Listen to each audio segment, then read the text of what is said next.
This is going to boost trade between and across our countries. It's going to not only protect jobs but create jobs, opening market access. And as you say, Donald, the timing couldn't be more apt, because not only was it 80 years ago today that victory came for Europe after and at the end of the Second World War, but of course on that day the UK and the US stood together as the closest of allies.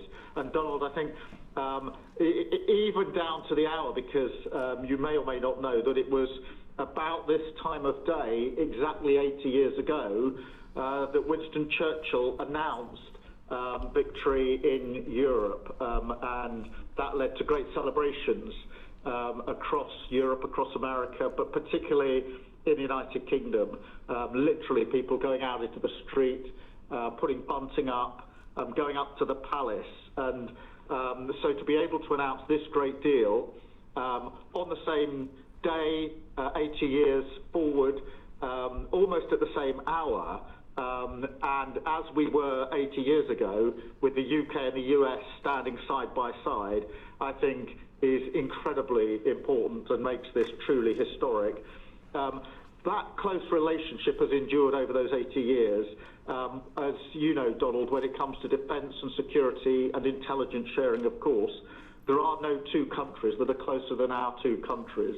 And now we take this into new and important territory by adding trade and the economy to the closeness of our relationship. It is built, as you say, on those notions of fairness and reciprocal arrangements. We've always had a fair and balanced arrangement between our countries. This builds on that, hugely important for sectors like car manufacturing and for steel and aluminium and so many others.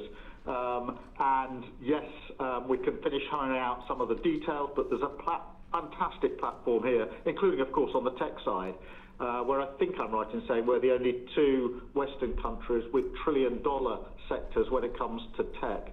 And in the end, it comes down to, as you say, Donald, economic security is national security. On national security, we've been absolutely the closest of allies for so many years, keeping the peace through that close alliance, that friendship. And now we add to that this deal on trade and the economy.